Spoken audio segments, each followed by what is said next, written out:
شیخ رشید صاحب کا بیان بھی ہم نے چلا دیا، اس میں یہ بات ہو رہی ہے کہ شاید اب وفاقی حکومت، چونکہ آئین یہ کہتا ہے، قانون یہ کہتا ہے وفاقی حکومت کو ہی جانا ہوگا غداری کیس میں، وفاقی حکومت سوچ رہی ہے ہم کیس ہی واپس لے لیں، تو کیا اس میں اجازت ملے گی یا یہ وہ معاملہ ہو جائے گا جی اس میں جو آرمی چیف کی ایکسٹینشن والا معاملہ تھا اس میں درخواست گزار کہہ رہا ہے میں نے نہیں درخواست، اب میں نے واپس لینی ہے، میں نہیں چلانا چاہتا، تو کہیں پھر عدالت ہی کہے گی نہیں یہ درخواست واپس ہی نہیں ہو سکتی؟ دیکھیں اب سپریم کورٹ کے کیا کرتی ہے یا کیا نہیں کرتی یہ میں اسپیکولیٹ تو نہیں کر سکتا، لیکن ایشو یہ ہے کہ اسامہ صاحب یہ جو کیس ہے اس میں کل جو آئی ایس پی آر کی پریس ریلیز آئی، کل جو کورٹ کمانڈرز کی میٹنگ آئی تو انہوں نے جو اپنے غم و غصے کا اظہار کیا وہ بھی نیچرل تھا کہ آپ نے سنگل آؤٹ کیا ایک آرمی چیف کو، ایک فارمر پریزیڈنٹ آف پاکستان کو جس کی 40 سال کی خدمات ہیں اس ملک کے لیے،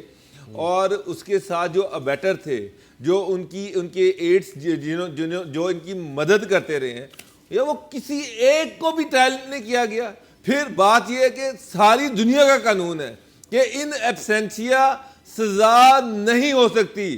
جب تک دوسرے فریق کو سنا نہ جائے اس کو سزا نہیں ہو سکتی۔ سپریم کورٹ میں، ہائی کورٹ میں بے تحاشا کیسز جو ہیں وہ پینڈنگ پڑے ہوئے ہیں کیونکہ دوسرا فریق یہاں پر ہے ہی نہیں ہے۔ مجھے ایک بات بتائیے، اسحاق ڈار کا کیس کہاں پر ہے؟ اس کو کیوں نہیں سنا جا رہا؟ وہ باہر بیٹھا ہوا ہے اس لیے وہ بھی کیس جو ہے وہ بھی وہاں پر اسٹک ہوا ہوا ہے، اس کو سنائے نہ سزا اس کو۔ تو ایشو یہ ہے کہ یہ تو اس کے پیچھے ایک کانسپریسی تو نظر آ رہی ہے، وہ تو سمجھ لگ رہی ہے کہ کس طرح سے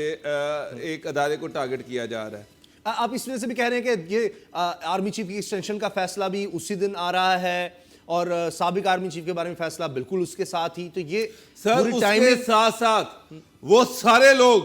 جنہوں نے پاکستان کو لوٹا ہے، اس کے ریسورسز کو لوٹا ہے، آپ مجھے بتائیں پاکستان کی ہسٹری میں یہ کبھی ہوا ہے کہ ایک کنوکٹڈ آدمی ہے اور اس کو آپ جناب وہ بیل لیتا ہے اور وہ باہر چلا جاتا ہے؟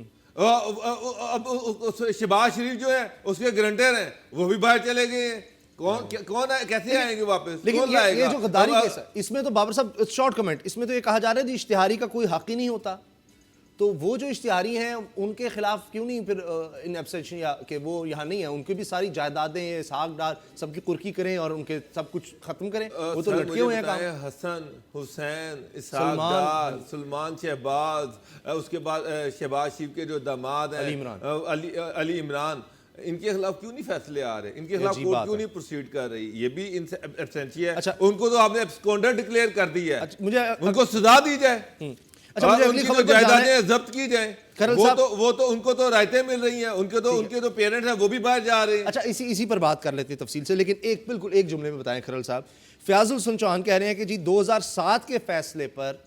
2010 میں بننے والا قانون کیسے اطلاق ہو سکتا ہے؟ اس کا مطلب یہ ہے کہ یعنی ایک جرم کوئی 100 سال پہلے ہو گیا ہے اگر، تو اب قانون بنا کے اس کو اس بارے میں سزا مل سکتی ہے کیا؟ یعنی ایک فیصلہ پہلے آیا 2007 میں کہ جناب وہ جو ایمرجنسی لگائی تھی وہ غیر آئینی تھی، پھر 2010 میں قانون بنایا جاتا ہے کہ جی اس کے بارے میں سزا ہوگی، اور 2013-14 میں جا کر وہ کیس دائر کر دیا جاتا ہے اور 2007 کے معاملے پر اس کو سزا سنا دی جاتی ہے۔ یہ کوئی مجھے تو یاد نہیں ہے، میں نے سنا نہیں اپنی پڑھائی میں بھی کہ جی وہ کہتے ہیں پیچھے نہیں اطلاق ہوتا قانون کا۔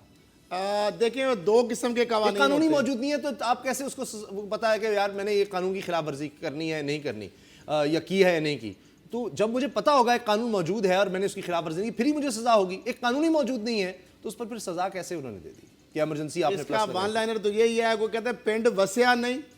اور اچکے آ گئے، یعنی ابھی گاؤں بسا ہی نہیں ہے۔